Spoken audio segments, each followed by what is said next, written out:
चलें जी students, question number 23 से start करते हैं। और लिखा हुआ है following information pertains to S D limited. Market value of debt 105, face value of debt 100, coupon rate 12%, term to maturity 3 years, redemption value 100, tax rate 30%, cost of debt. अब देखें, ये टैक्स वाला सवाल है तो हम लोग जो है वो KD post tax generally calculate करते हैं। तो हम कैश फ्लोज ड्राफ्ट करेंगे year 0, year 1, year 2, year 3 cash flows. ठीक है जी। अच्छा, मार्केट या वैल्यू ऑफ डेट 105 है, 105 यहाँ पे नेगेटिव लिख दिया। फेस वैल्यू 100 है, 12% का कूपन रेट है तो 12 का इंटरेस्ट बना। लेकिन हम 12 पूरा एक्सपेंस नहीं चार्ज करेंगे क्योंकि उसकी वजह से 30% हमारी टैक्स की भी सेविंग्स होती हैं। तो हम 70 लेंगे 12 का, जो कि 8.4 बनता है। तो 8.4, 8.4 और आखिरी वाले दिन 108.4, 8.4 नेट ऑफ टैक्स इंटरेस्ट का और 100 रुपये रिडेम्पशन का। अब हम डिस्काउंट फैक्टर्स यूज़ करते हैं 10% के हिसाब से। 10% के हिसाब से अगर डिस्काउंट फैक्टर्स यूज़ करते हैं तो पहला डिस्काउंट फैक्टर 1 है, दूसरा 1 डिवाइडेड बाई 1.1 यानी कि 0.909 है, तीसरा आपके पास 1 डिवाइडेड बाई 1.1 की पावर 2 यानी कि 0.826 है। उसके बाद फिर आपके पास 1 डिवाइडेड बाई 1.1 की पावर 3 यानी कि 0.751 है। प्रेजेंट वैल्यूज़ निकालने के लिए इसको मल्टीप्लाई किया, -105। ठीक है। उसके बाद 8.4 मल्टीप्लाइड बाई 0.909, ये आ रहा है आपका 7.64। ठीक है जी, एक मिनट, 7.64। उसके बाद फिर 8.4 मल्टीप्लाइड बाई 0.826, ये आ जाता है आपका 6.94। उसके बाद 108.4 मल्टीप्लाइड बाई 0.751 यानी कि 81.4।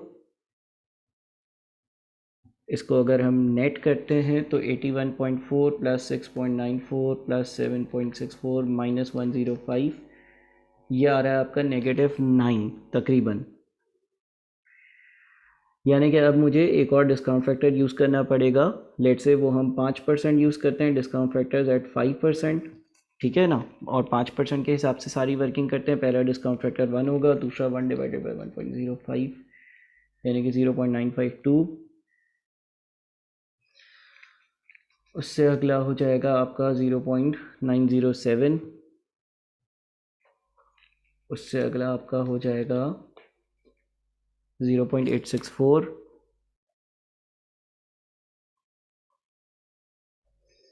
प्रेजेंट वैल्यूज़ निकालते हैं, यानी कि इन कैश फ्लोज को अब इन डिस्काउंट फैक्टर से मल्टीप्लाई करेंगे, -105।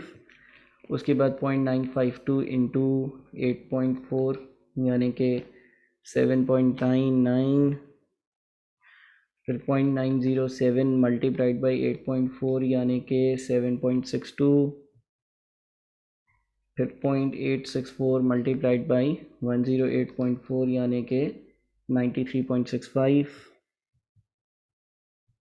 नेट करते हैं इसको, 7.99, 7.62, 93.65, 105 इसमें से माइनस किया तो ये आता है 4.26 पॉजिटिव। IRR का फॉर्मूला लगाएंगे A% plus NPV A divided by NPV A minus NPV B, minus minus plus हो जाता है, multiplied by B minus A%। 4.26 divided by 4.26 plus 9 into 5, 6.61, 6.61% आ रहा है। ठीक है। अगेन जैसा मैंने क्वेश्चन नंबर 22 में डिस्कस किया था, अगर आप 6.61 का डिस्काउंट फैक्टर यूज़ कर और प्रेजेंट वैल्यू निकालोगे तो वो ज़ीरो आएगी। कॉस्ट ऑफ डेट जो है वो किसी भी बॉन्ड का कॉस्ट ऑफ डेट जो है वो उसके IRR के बराबर होता है। अगर आप इनरोल्ड स्टूडेंट हो आपको इसकी PDF फाइल भी मिल जाएगी जिसमें ये वर्किंग हुई भी होगी। और जैसे कि क्वेश्चन नंबर 22 में सारी चीज़ें डिस्कस करी, वही सारी चीज़ें यहाँ पर भी एप्लीकेबल हैं। क्वेश्चन नंबर 24 पर चलते हैं। 24 एक अच्छा सवाल लग रहा है। बोलता है following information pertains to US limited, existing capital structure, market value of equity, cost of equity, market value of debt, cost of debt. The company now wishes to expand its operations and we need 150,000 rupees additional finance. The board has decided to finance the expansion using new debt. Extra borrowings will increase financial risk for the company. Increased risk will lead to increase in cost of equity by 2.5% and the cost of new debt shall be 11%. The new operations are expected to create incremental cash flows of 30,000 rupees per annum for the foreseeable future. Requirement है calculate existing WACC, revised WACC, ignoring net present value of the project, marginal cost of capital and NPV of the project. सबसे पहले existing WACC की बात करते हैं। WACC का formula आपको मालूम है, बहुत सारे सवाल पिछले जो हमने किए उस पर आपने अप्लाई किया हुआ, तो मैं डायरेक्टली एग्जिस्टिंग WACC कैलकुलेट कर देता हूँ, ज़्यादा वर्किंग्स नहीं शो करूँगा ताकि टाइम बचे। मार्केट वैल्यू ऑफ इक्विटी यानी कि 4 lakh multiplied by 15% plus market value of debt यानी कि 2 lakh multiplied by 10% divided by 4 और 2 6 लाख होते हैं। तो आपका जो एग्जिस्टिंग WACC बन रहा है ना वो 13.33% बन रहा है। 13.33% आपका एग्जिस्टिंग WACC बन रहा है। मैंने वर्किंग बहुत कम करी है क्योंकि मैं ये वर्किंग्स बहुत बार कर चुका हूँ। फिर बोलते हैं revised WACC ignoring net present value of the project. अच्छा, net present value of the project ignore करने का मतलब जो है वो इन्वेस्टमेंट अप्रेजल के चैप्टर में आप डिटेल में देखोगे। जब आप NPV कैलकुलेट करना सीखोगे, एक्चुअली जितनी NPV होती है उससे आपकी जो शेयर होल्डर्स वेल्थ है वो इंक्रीज़ होती है, यानी कि इक्विटी का पोर्शन इंक्रीज़ होता है, आपकी मार्केट वैल्यू इंक्रीज़ होती है। लेकिन बोलता है कि NPV के इम्पैक्ट्स को इग्नोर करो और रिवाइज WACC कैलकुलेट करो। इसका मतलब ये है कि हमने ये जो नया प्रोजेक्ट स्टार्ट किया ना, इसकी वजह से 2 इम्पैक्ट्स है। 1.5 लाख का एक और हमने जो है वो फाइनेंसिंग ऑब्टेन करी जिस पर मुझे 11% इंटरेस्ट देना है। आप अच्छे से सवाल पढ़िएगा। दूसरी बात यह है कि क्योंकि कंपनी में फाइनेंशियल रिस्क इंक्रीज़ हो गया, यानी कि डेट्स इंक्रीज़ हो गए, तो इक्विटी होल्डर्स बोल रहे हैं कि आपकी कंपनी में ज़्यादा रिस्क है, लिहाजा अब हम 15% कॉस्ट ऑफ इक्विटी चार्ज नहीं करेंगे बल्कि हम इसको 2.5% से इंक्रीज़ करेंगे और 17.5% चार्ज करेंगे। तो अब वर्किंग होगी 4 लाख मल्टीप्लाइड बाई 17.5%, इनको 17.5% के हिसाब से रिटर्न देना, जमा 2 लाख मल्टीप्लाइड बाई 10%, इनको 10% के हिसाब से रिटर्न देना है, जमा 1.5 लाख मल्टीप्लाइड बाई 11%। और ये टोटल 4 लाख, 2 लाख, 6 लाख, 6 लाख और 1.5 लाख 7.5 लाख होते हैं। तो 4 lakh multiplied by 0.7175 plus 2 lakh into 0.1 plus 1.5 lakh into 0.11 divided by 7.5 lakh, ये आ रहा है आपका नया वाला WACC 14.2%। ठीक है जी। फिर बोलते हैं मार्जिनल कॉस्ट ऑफ कैपिटल बताओ। मार्जिनल कॉस्ट ऑफ कैपिटल कैसे आएगी? अब ज़रा गौर से सुनिएगा। देखें, मार्जिनल का मतलब होता है इंक्रीमेंटल। तो आप देखते हो कि यार इंक्रीमेंटल मुझे कितना मज़ीद फाइनेंस मिली है और उसके अगेंस्ट क्या कॉस्ट पे करनी है। देखिए अभी क्या था, करेंटली आपके पास जो है ना वो 4 लाख की इक्विटी थी और 2 लाख का एक और डेट था, यानी कि कुल मिलाकर आपके पास आपकी कंपनी में आपके इस्तेमाल के लिए 6 लाख का कैपिटल एम्प्लॉयड था और उस 6 लाख के कैपिटल एम्प्लॉयड पे 15% और 10% के हिसाब से, यानी कि 4 लाख का 15%, 4 लाख का 15% बनता है 60,000 और 2 लाख का 10% बनता है 20,000, यानी कि टोटल जो है ना वो आप 80,000 की आपकी एक कॉस्ट थी और कैपिटल एम्प्लॉयड आपका होता था 6 लाख। अब क्या हुआ, अब आपके पास जो है ना ये नया डेट लेकर ये जो 4 लाख रुपए वाली चीज़ थी इस पर भी 17.5% रिटर्न देना पड़ रहा। 2 लाख रुपए वाली जो चीज़ है, 2 लाख रुपए वाली चीज़ है उस पर 10% रिटर्न देना पड़ रहा और 1.5 लाख मज़ीद मैंने बोरोइंग की है, मज़ीद मेरे पास फंड्स आए हैं जिस पे मुझे 11% देना पड़ रहा। तो 2 लाख का 10% तो 20,000 होता, लेकिन जो 4 लाख है इस पर मुझे 17.5% देना पड़ रहा है जो कि 70,000 बन रहा है और जो 1.5 लाख है इस पर मुझे 11% देना पड़ रहा है जो कि 16,500 है।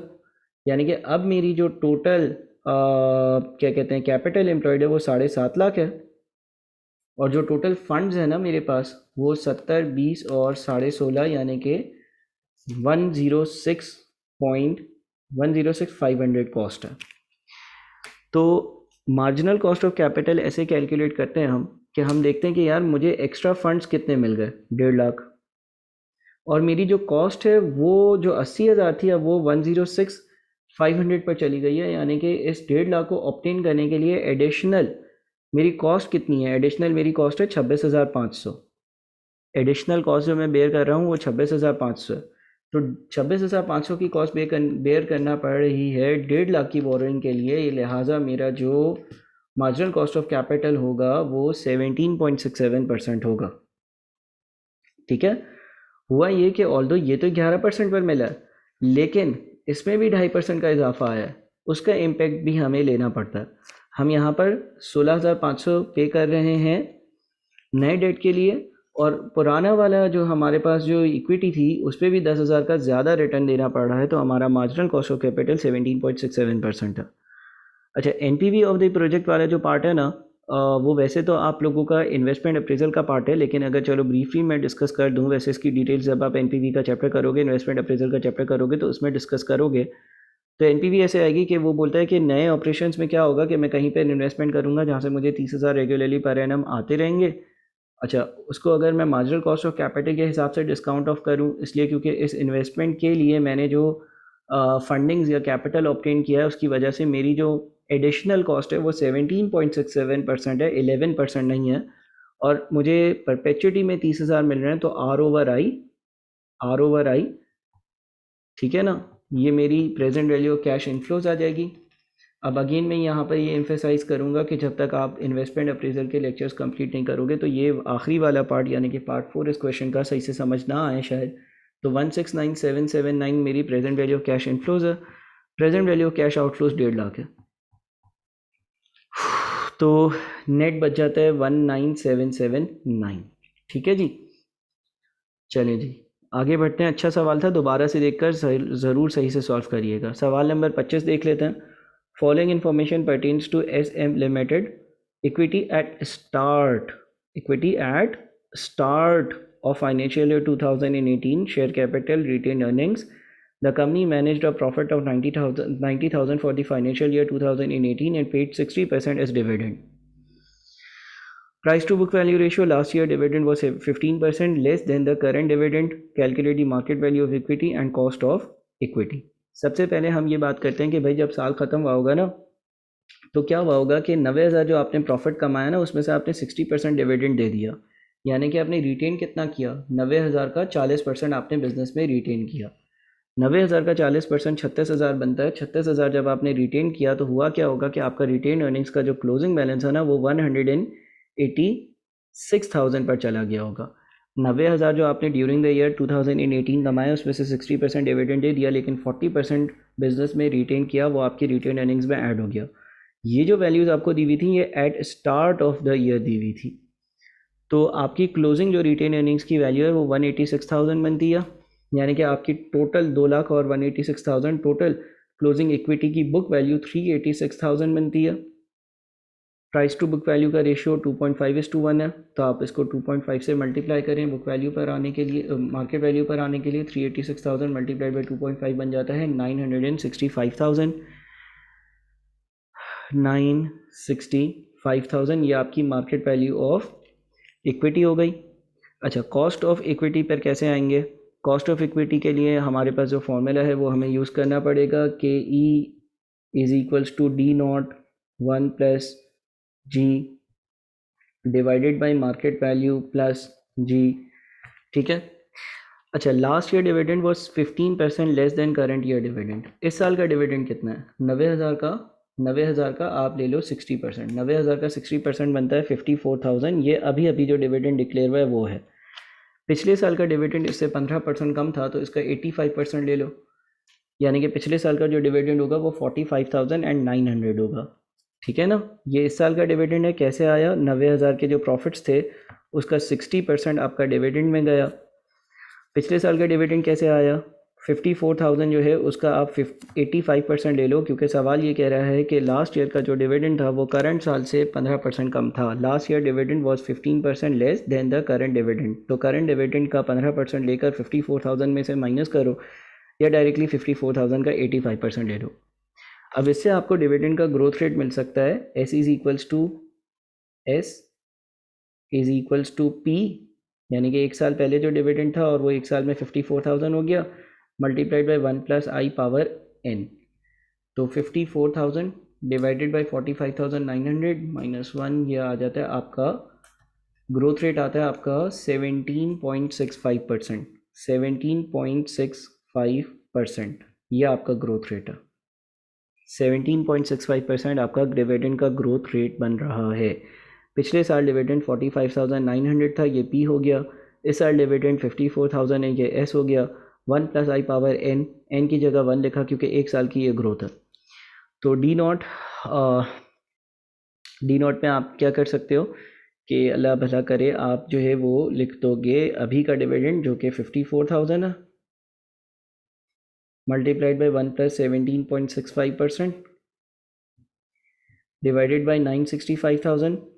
पूरी कंपनी का डिविडेंड दिया है तो पूरी कंपनी की मार्केट वैल्यू ऑफ इक्विटी लेंगे, एक शेयर की नहीं लेंगे। अगर एक शेयर का डिविडेंड लेते तो एक शेयर की लेते, और यहाँ पर भी 17.65%। अब देख लेते हैं इसको, 54,000 multiplied by 1.1765 divided by 965,000 plus 0.1765, ये आपके पास आ रहा है 24.2%। ठीक है जी, ये आखिरी दो सवाल बड़े अच्छे सवाल थे, तो इसको अच्छे से देखिएगा। ठीक है, और फिर अगली वीडियो में हम क्वेश्चन नंबर 26 से 30 तक डिस्कस करते हैं। Thank you.